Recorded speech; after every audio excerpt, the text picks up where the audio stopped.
এই বর্তমানে সমাজের মধ্যে কিছু লোক আছে, তারা বলতেছে কি ন্যায় ইনসাফ কি করবে, সমাজের মধ্যে ন্যায় ইনসাফ প্রতিষ্ঠা করবে। তো আপনারা দেখেন আজকে আমাদের বড় ভাই শামসুদ্দোহা আশরাফি সাহেব, তাকে যে আজকে মসজিদ থেকে অব্যাহত করা হইলো, এটি কি তাদের ন্যায় ইনসাফ? এটি কি তাদের ন্যায় ইনসাফ? আজকে জামাতের যে আমির আছে শফিকুর রহমান সাহেব, সে আজকে কি করে মহিলাদেরকে জড়াই ধরে, এটি কি ইসলামের নামক ন্যায় ইনসাফ? আজকে তারা বলে কি যে ন্যায় ইনসাফ প্রতিষ্ঠা করবে, দেখা যায় তাদের মধ্যে কি নাই, জামাত ইসলামের যে নায়েবে আমির রয়েছে তার মুখের মধ্যে কি নাই, নবীর সুন্নত নাই, এটা কি তাদের ন্যায় ইনসাফ? তো ন্যায় ইনসাফের নামে কি তারা মানে ধোঁকাবাজি করতেছে, সমাজের মধ্যে কি করতেছে, তারা হচ্ছে মানুষকে কি করতেছে, মানে ইসলামের নাম দিয়ে তারা ন্যায় ইনসাফের কথা বলে ধোঁকাবাজি করতেছে। আমাদের ইনসাফ হচ্ছে যে ইসলামের কাজ করব, যত কষ্ট হোক ইসলামের মধ্যে চলবো ফিরবো। আল্লাহ রাসূল সাল্লাল্লাহু আলাইহি সাল্লাম মানে যেরকম ভাবে ন্যায় ইনসাফ প্রতিষ্ঠা করেছে, তো আমাদের তো সেরকম ভাবে ইসলামিক রাষ্ট্র পরিচালনা করতে হবে। আজকে তারা কিছু লোক বলতেছে কি ন্যায় ইনসাফ, আর ন্যায় ইনসাফ বলতে কি, আজকে তোমাদের 3.5 হাত বডি রয়েছে, 3.5 হাত বডির মধ্যে তোমার তো ন্যায় ইনসাফ নাই। রাসূল সাল্লাল্লাহু আলাইহি সাল্লাম এই দাড়ি সম্পর্কে অসংখ্য হাদিস রয়েছে, দাড়ি সম্পর্কে অনেক হাদিস রয়েছে, দাড়ি কাটা ছাটা কোনোভাবেই কিনা জায়েজ নাই। আজকে তোমরা কি করবা, দাড়ি কাটতে কাটতে কাটতে কাটতে কাটতে কাটতে ইঁদুরের মানে ইঁদুরের বাচ্চা এরকম কুটকুট করে কাটে, তোমরা এরকম দাড়ি কাটবা, আবার তোমরা বলবে এটাই তোমাদের ন্যায় ইনসাফ। তোমরা ইসলামের নামে ধোঁকাবাজি কি করো, বাদ দাও। আসসালামু আলাইকুম ওয়া রাহমাতুল্লাহি ওয়া বারাকাতুহু। সম্মানিত দেশবাসী, আপনারা সকলেই জানেন যে আমাদের সকলের সুপরিচিত একজন ব্যক্তি মাওলানা মুফতি শামসুদ্দোহা আশরাফি সাহেব। তো তিনি অনেক বড় মাপের একজন আলেম। তিনি এক জায়গায় খতিব ছিল এক মসজিদে, তাকে তার চাকরি থেকে অব্যাহত করা হয়েছে। সে কুমিল্লা 10 আসনে সে কি করেছে, ইসলামী আন্দোলনের প্রতীকে তিনি এমপি পদপ্রার্থী ছিল। তার কোনো দোষ নেই, তার দোষ হলো একটাই, তিনি কি করেছে, ইসলামী পদপ্রার্থী কি করেছে, রাজনীতি করেছিল। তো তার এমনি কোনো কি পায় নাই, মসজিদের সভাপতি সেক্রেটারি তারা কোনো কি পায় নাই, তার কোনো দোষ পায় নাই, তার কোনো দোষ নেই, তার একটাই দোষ, সে কেন ইসলামী পদপ্রার্থী ছিল। তো আজকে যারা জামাত ইসলাম করতেছে, তারা এরকম ভাবে আমাদের কওমি উলামায়ে কেরামদের উপর কি করতেছে, তারা চাকরি থেকে কি করতেছে, বরখাস্ত করতেছে। এবং শুধু এটাই নয়, আমার কাছেও অসংখ্য রেফারেন্স রয়েছে। যেমন আমার এক বন্ধু আব্দুল্লাহ আল মামুন, তাকেও কি করা হয়েছে, তার চাকরি থেকে অব্যাহত করা হয়েছে। কেন অব্যাহত করা হয়েছে, সে হিফস এক মাদ্রাসায় খেদমতে ছিল।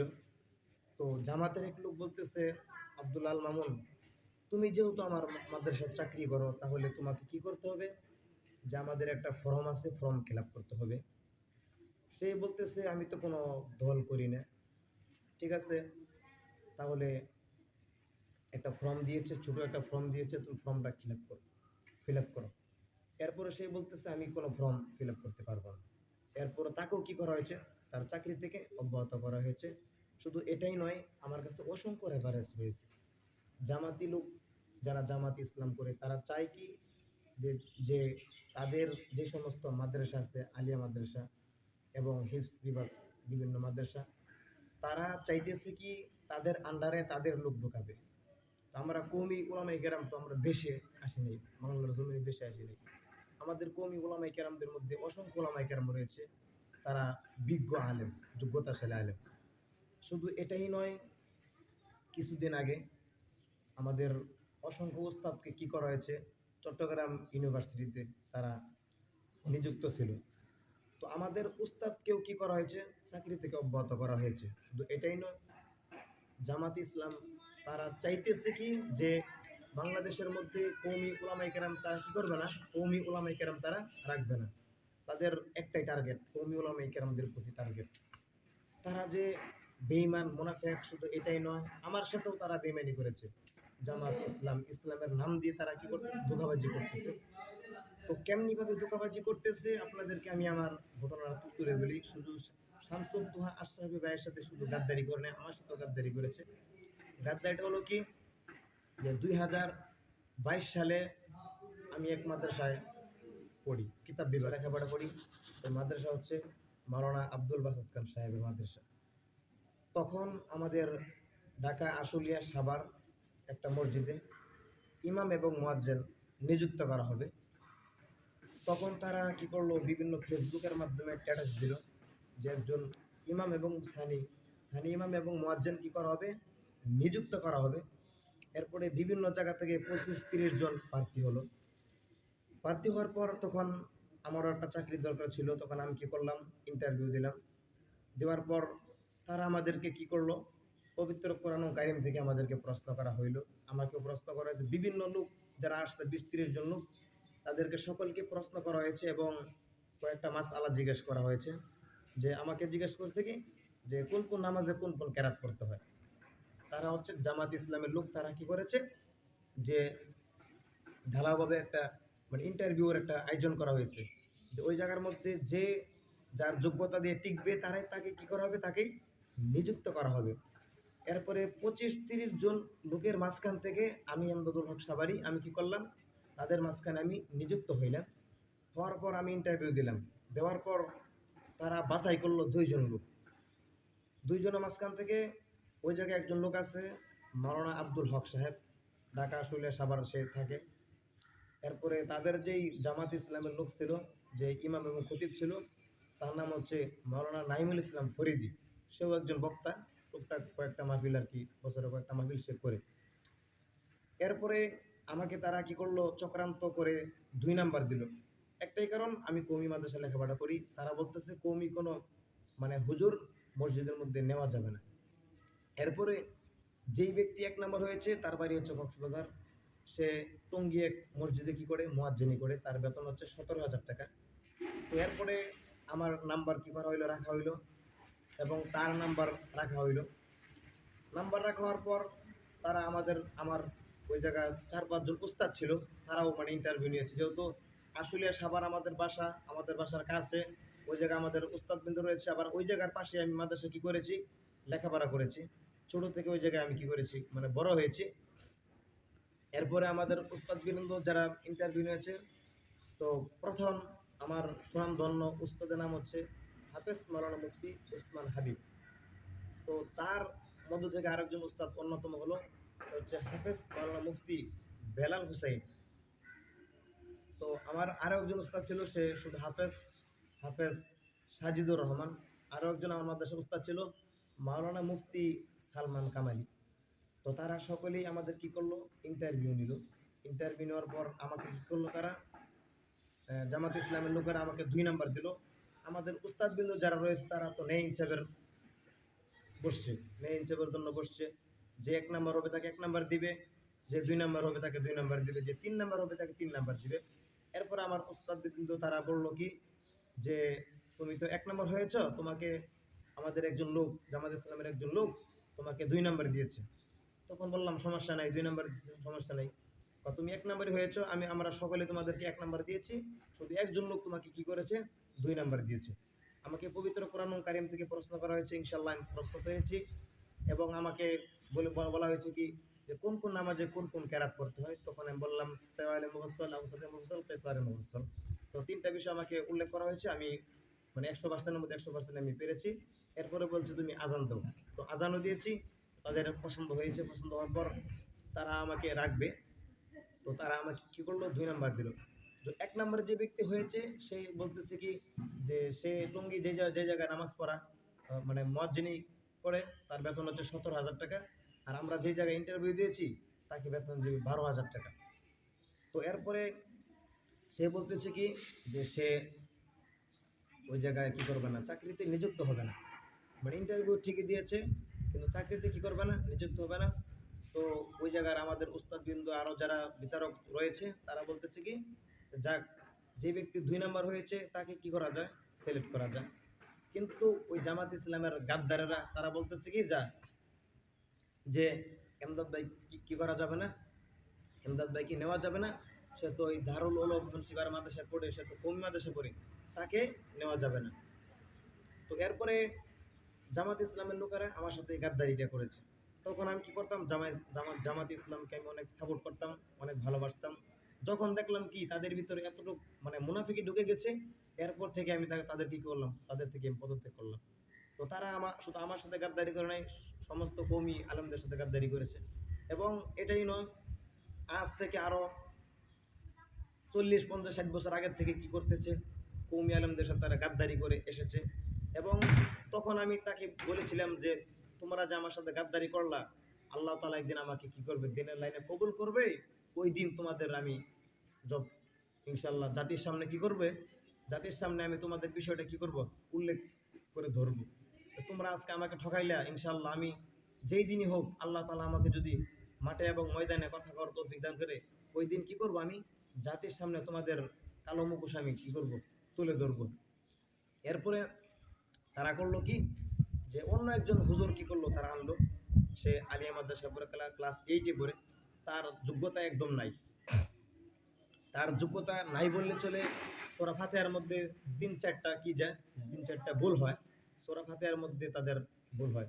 এরপরে তারা দাঁড়িয়ে আছে, দাঁড়িয়ে কাটতে কাটতে কাটতে কাটতে দাঁড়িয়ে রাখছে।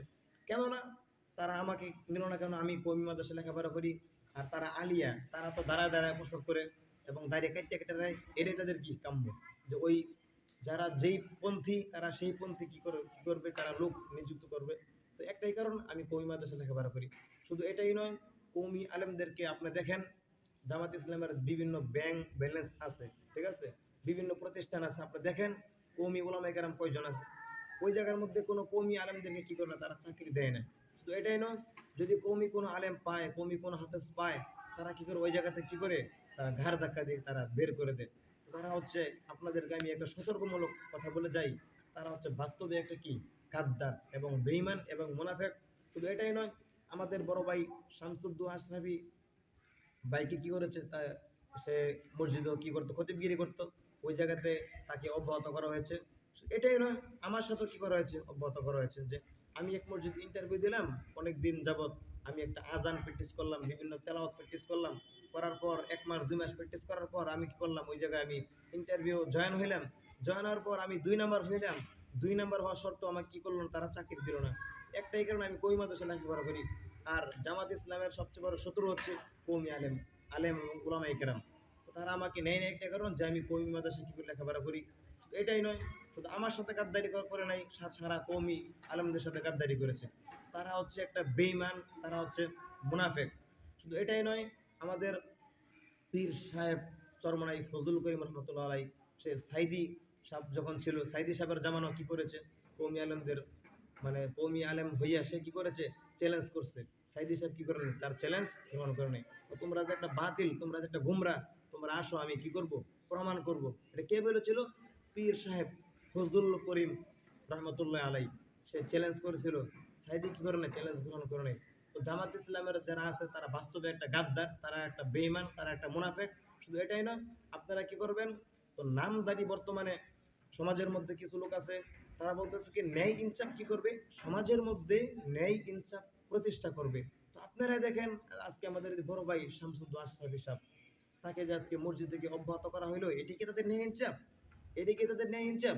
আজকে জামাতের যে আমির আছে শফিকুর রহমান সাহেব, সে আজকে কি করে মহিলাদেরকে জড়াই ধরে, এটাই কি ইসলামের নামক ন্যায় ইনসাফ? আজকে তারা বলে কি যে ন্যায় ইনসাফ প্রতিষ্ঠা করবে, দেখা যায় তাদের মধ্যে কি নাই, জামাত ইসলামের যে নায়েবে আমির রয়েছে, তার মুখের মধ্যে কি নাই, নবীর সুন্নত নাই। এটাই কি তাদের ন্যায় ইনসাফ? তো ন্যায় ইনসাফের নামে কি তারা মানে ধোঁকাবাজি করতেছে, সমাজের মধ্যে কি করতেছে, তারা হচ্ছে মানুষকে কি করতেছে, মানে ইসলামের নাম দিয়ে তারা ন্যায় ইনসাফের কথা বলে ধোঁকাবাজি করতেছে। শুধু এটাই নয়, অসংখ্য আলেম ওলামায়ে কেরামদেরকে তারা কি করেছে, তারা টাকা দিয়ে ক্রয় কিনতেছে। তো এটাই কি তাদের ন্যায় ইনসাফ? আমাদের ইনসাফ হচ্ছে যে ইসলামের কাজ করব, যত কষ্ট হোক, ইসলামের মধ্যে চলবো ফিরবো। আল্লাহ রাসূল সাল্লাল্লাহু আলাইহি সাল্লাম মানে যেরকম ভাবে ন্যায় ইনসাফ প্রতিষ্ঠা করেছে, তো আমাদের তো সেরকম ভাবে ইসলামিক রাষ্ট্র পরিচালনা করতে হবে। আজকে তারা বলতেছে কি, তারাও যদি ক্ষমতায় যায়, শরিয়া আইন কি করবে না, বাস্তবায়ন করবে না। তো তারা যে আসলে বাস্তবে একটা বেঈমান, গাদ্দার, মুনাফিক, এটা তাদের মুখ দিয়ে কি হইতেছে, প্রকাশ হইতেছে। তো এরপর আপনারা দেখেন, আমাদের যে উস্তাদ রয়েছে শাহ মুহিবুল্লাহ বাবুনগরী হাফিজাহুল্লাহ, আমাদের যে উস্তাদ শাহ মুহিবুল্লাহ বাবুনগরী হাফিজাহুল্লাহ রয়েছে, তো তার সাথেও কি করতেছে, তার সাথেও তারা কি করতেছে, গাদ্দারি করতেছে। তো তার সাথেও কি করতেছে, মুনাফিকি করতেছে। সে একজন আল্লাহ ওয়ালা মানুষ, সে একজন বুজুর্গ মানুষ, তো তার সাথে কি করতেছে, গাদ্দারি করতেছে। তো এটাই কি তাদের নেই ইনসাফ? শুধু এটাই নয়, তো আমাদের যেই বাইতুল মোকাররমের যে খতিব সাহেব রয়েছে, বাইতুল মোকাররমের খতিব সাহেবের সাথে কি করেছে, তারা বলতেছে কি যে বাইতুল মোকাররমের খতিব সাহেব আজকে সঠিক বক্তব্য দেওয়ার কারণে তারা বলতেছে কি যে বাইতুল মোকাররমের খতিব সাহেবকে আমরাই কি করলাম, তাদেরকে আমরাই তাকে চাকরি দিলাম, আজকে আমাদের সাথে কি করতেছে, আমাদের বিরুদ্ধে ফতোয়া দেয়। তো তিনি এত বড় একজন আলেম, তার মতো আলেম বাংলাদেশের মধ্যে মানে হাতে গোনা দুইজন পাওয়া মুশকিল। আজকে তারা বাইতুল মোকাররমের খতিব সাহেবকে নিয়ে তারা লেখালেখি করতেছে। তো এটাই কি তাদের নেই ইনসাফ? শুধু এটাই নয়, জামাত ইসলামের মধ্যে এমন আলেম আছে যে মাওলানা আব্দুল মালিক সাহেব হাফিজাহুল্লাহ, তার ছাত্রর যোগ্য না, আজকে তারা কি করতেছে, তারা নিয়ে লেখালেখি করতেছে। শুধু এটাই নয়, আমাদের মিশরের যে বইমেলা রয়েছে, মিশর বইমেলার মধ্যে আমাদের মাওলানা আব্দুল মালিক সাহেব হাফিজাহুল্লাহর তার বই কি হয়েছে, মানে এক নম্বরে কি হয়েছে, স্বীকৃতি লাভ করেছে। তো এটাই নয়, আমাদের মাওলানা আব্দুল মালিক সাহেব আজকে যে বাইতুল মোকাররমের খতিব সাহেব, সে যদি ইচ্ছা করতো যে বিভিন্ন জায়গায় কি করতে পারতো, বাহিরের রাষ্ট্রে কি করতে পারতো, খতিবগিরি করতে পারতো। বাংলাদেশ ছোট্ট একটা রাষ্ট্র, আজকে সে কি করতেছে, এই জায়গায় কি করতেছে, খতিবগিরি করতেছে। শুধু এটাই নয়, সে ইরান, কাতার, কুয়েত সে কি করতে পারতো, খতিবগিরি করতে পারতো। আজকে সে যে আমাদের বাংলাদেশে আমাদের কাছে আছে, সেটাই তো আমাদের কি অনেক ভাগ্য। এরকম লোক বাংলাদেশের মধ্যে দুইজন পাওয়া বড় মুশকিল, এরকম হাদিস বিশারক মানুষ পাওয়া মুশকিল। আজকে তারা কি করতেছে, জামাত ইসলামের লোকেরা তার সাথে গাদ্দারি করতেছে। তো আপনারাই বলেন, আপনাদের কাছে আমি বিচার দিয়ে যাই, আল্লাহ তাআলা আপনাদেরকে কি দিয়েছে? আল্লাহ তাআলা আপনাদেরকে বিবেক দিয়েছে, ব্রেন দিয়েছে। আপনারা কি করবেন? যে কিছু লোক বলতেছে কি ন্যায় ইনসাফ, আর ন্যায় ইনসাফ বলতে কি, আজকে তোমাদের 3.5 হাত বডি রয়েছে, 3.5 হাত বডির মধ্যে তোমার তো ন্যায় ইনসাফ নাই। রাসূল সাল্লাল্লাহু আলাইহি সাল্লাম এই দাড়ি সম্পর্কে অসংখ্য হাদিস রয়েছে, দাড়ি সম্পর্কে অনেক হাদিস রয়েছে। দাড়ি কাটা ছাটা কোনোভাবেই কিনা জায়েজ নাই। আজকে তোমরা কি করবা, দাড়ি কাটতে কাটতে কাটতে কাটতে কাটতে কাটতে ইঁদুরের মানে ইঁদুরের বাচ্চা এরকম কুটকুট করে কাটে, তোমরা এরকম দাড়ি কাটবা।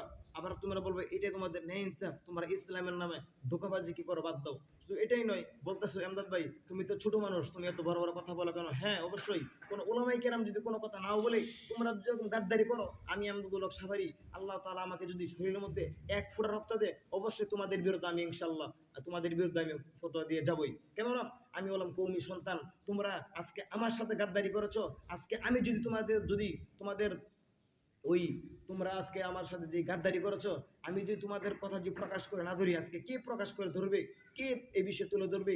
তোমরা আজকে আমার সাথে তোমরা গাদ্দারি করেছো, 2022 সালের ঘটনা। আমি কিন্তু আন্দোলক সবাই কিন্তু ভুলি নাই।